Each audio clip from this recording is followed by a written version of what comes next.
So I said before, New Vrindavan started in 1968. I told you the story about Mr. Rose, impersonal guru, who had so much land, put the article in a newspaper in San Francisco, and Hayagriva and Kirtananda would come and make a contract with him for this farm, 130 acres, $10 a year, and we bought it at the beginning of the 2000s, okay? So the farmhouse had no electricity. We will see there is a fireplace, and of course the family had a fire stove. But Srila Prabhupada said, I will come when you have electricity. Why so? Because the recording tool at the 60s was of course big like this, and it was not battery based. It needed electricity. So that Srila Prabhupada could translate, he needed electricity. So in 69, the devotees organized electricity, and Srila Prabhupada would come. And he would stay here for 32 days, from May 21st to June 23rd in 69. So 32 days Srila Prabhupada was here. And it was, of course, not yet finished completely with the renovation of the old farmhouse, but it looks so different, it was completely falling apart. And we want to, of course, keep this for many generations to come, okay?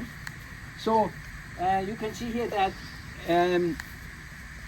Shri Radha Vrindavan Chandra, the big deities, had been installed here in 1971, and Vrindavan Nath in 1973, okay? And the tall deities, Radha Vrindavan Chandra, they moved to Bahulavan as soon as the devotees bought this 250 acres farm at Bahulavan, which is a big expansion of the community, and actually became the center of New Vrindavan. So that was what's happening here.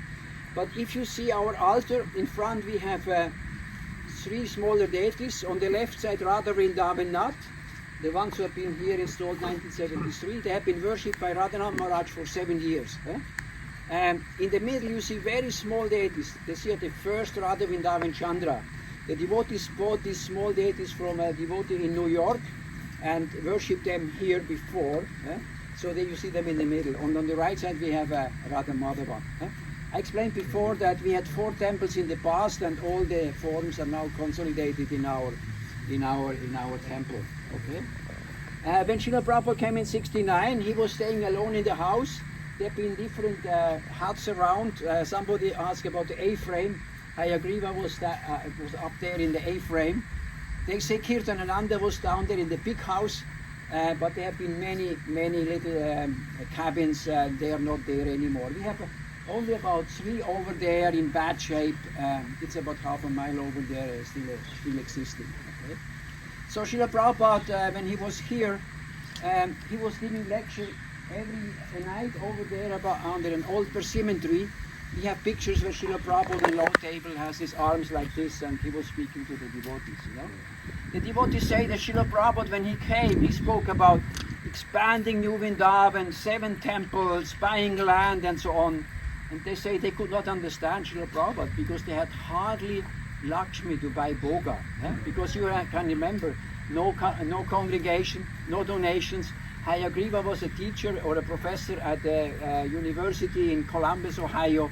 So he was bringing a little money, but they could hardly survive. But when Srila Prabhupada was gone, of course, based on his blessings, the devotees understood the big vision Srila Prabhupada had for, or has, for New Vrindavan.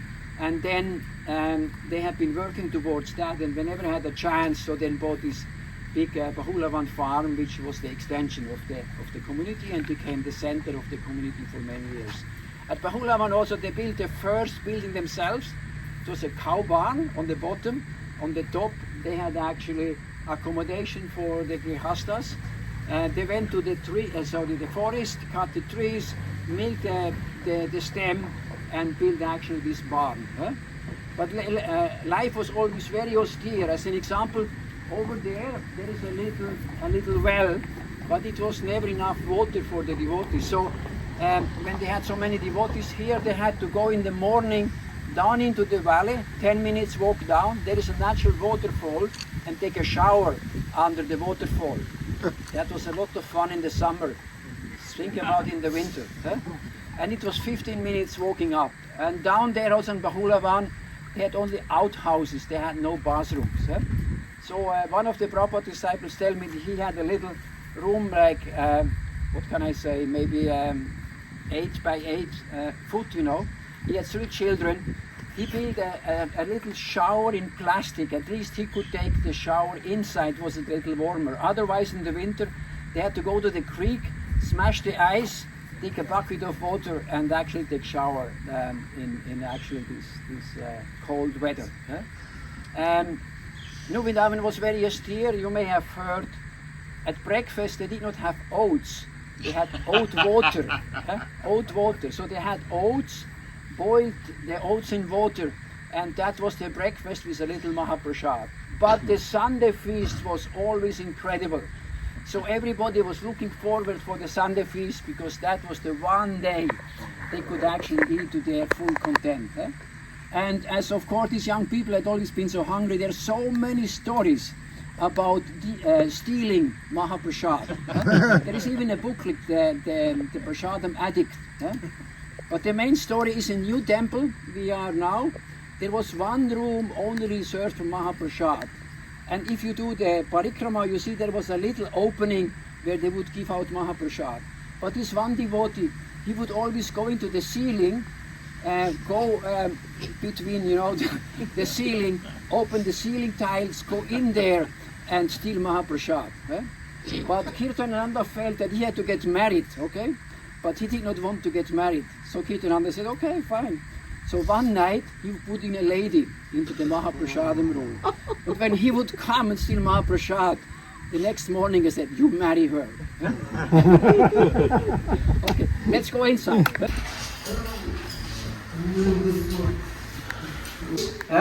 I said before the family had this fireplace, and behind this was the kitchen. They had a fire stove, okay, and they had a very simple life. And at this time, I don't think they even lived upstairs. So this was sort of living, sleeping room at the same time, and they had some rooms down there.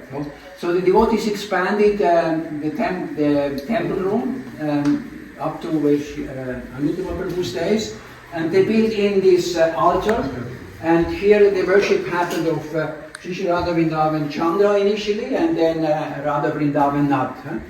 Srila Prabhupada visited all Vrindavan twice. The first time in 69, when we had electricity here up here, and the second time in 76 as his last visit. How did it happen?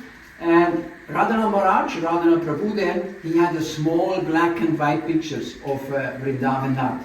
Okay? Srila Prabhupada was staying in the house, Sankirtan's house, opposite of Madhuban. The ones who came in my car, in the car with me, I informed you where Srila Prabhupada was staying for 7 days and giving lectures every night on the lawn. So Radhanath Prabhu went there and given this picture to the guard and said, give this to Prabhupada. But the guard said, no, you bring it in him yourself.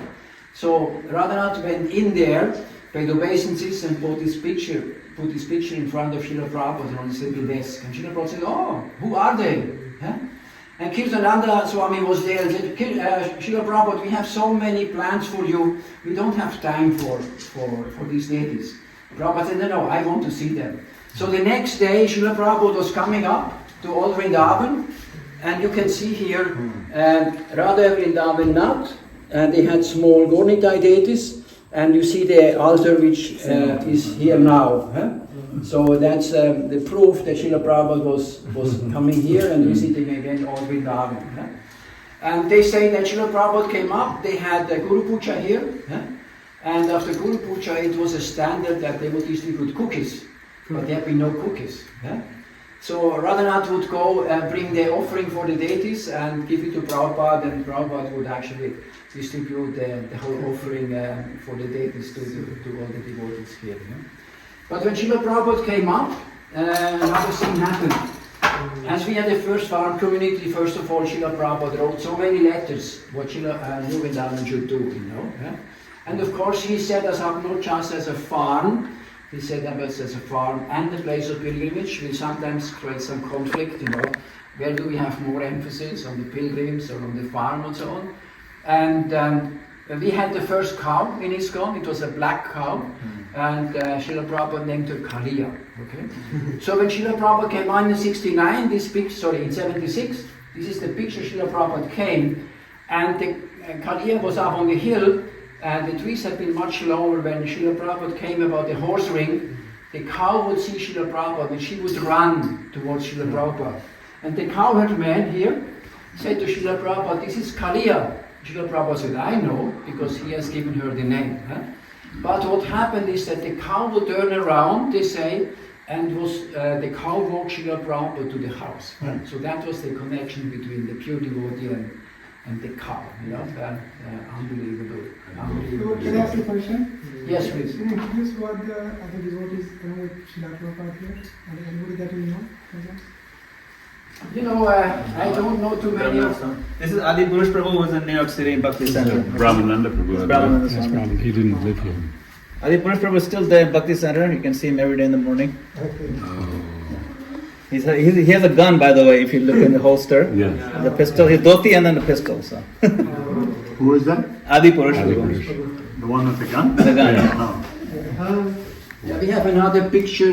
You may see Harisori here, you know. Oh, yeah. And of course different other devotees. But I have to say I don't know them. I don't know them all. One of them looks like... And Maharaj tells me that he never cooked before. So Radhanath said, "You have to send me somebody to train him." So they sent him Sudhanu, Prabhupada disciple, who is a very good cook, but for one day. Okay, and that was it. So that now he had a cook. He would take care of the cows, and he would actually do the worship, you know.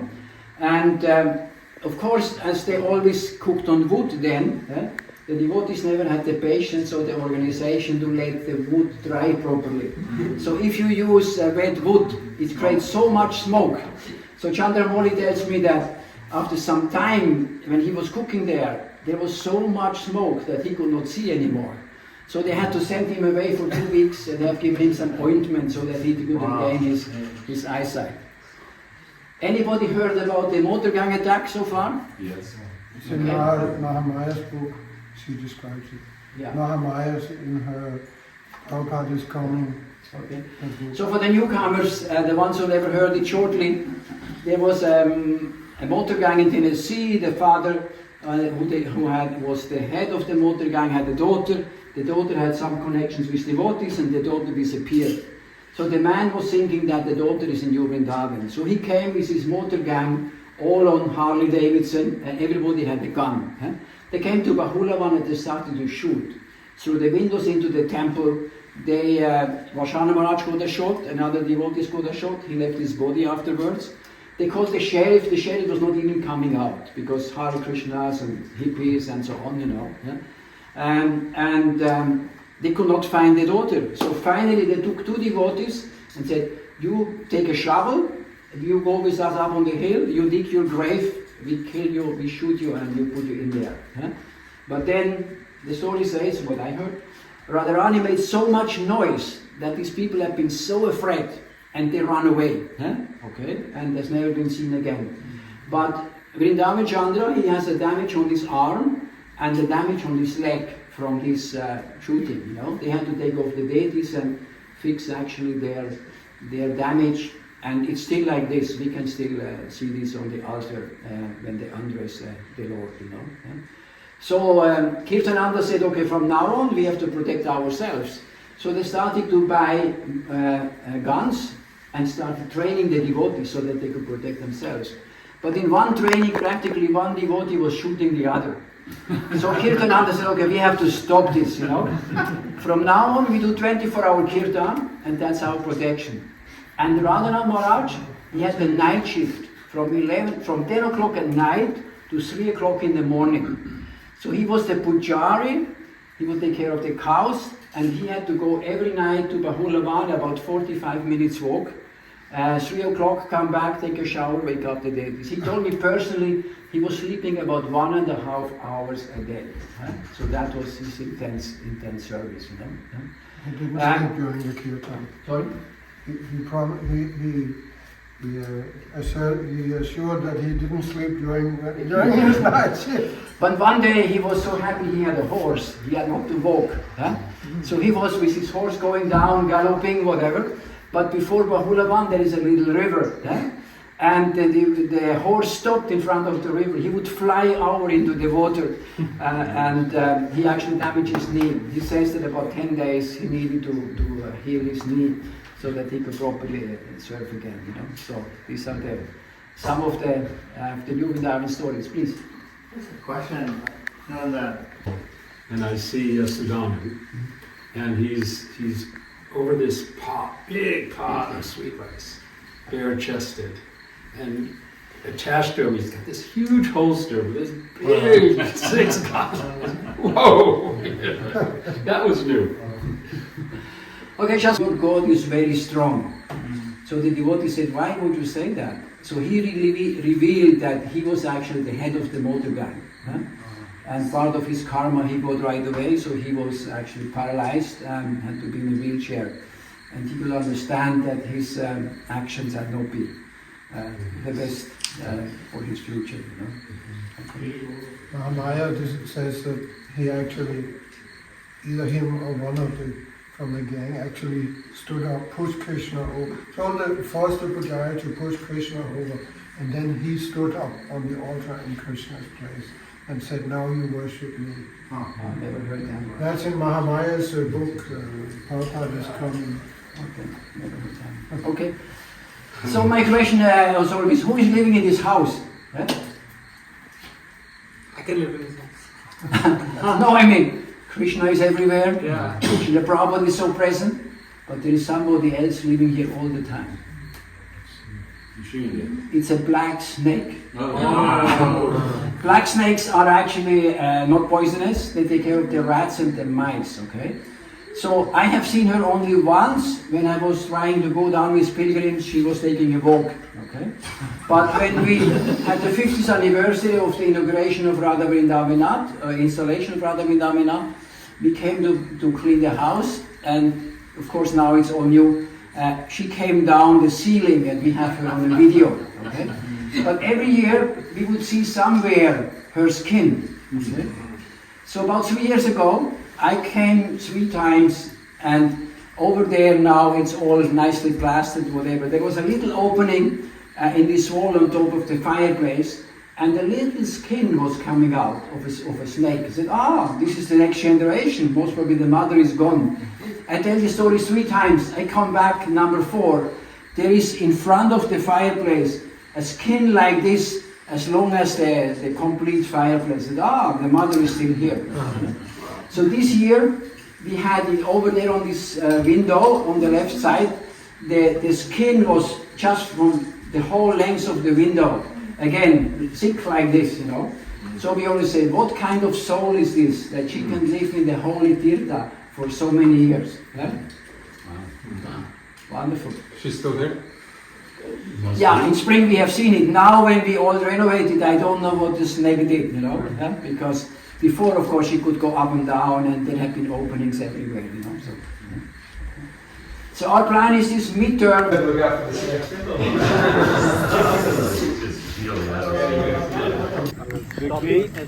Come here.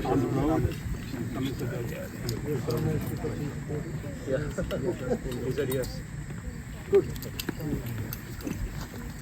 Oh, we should get a new one. Everybody here, please.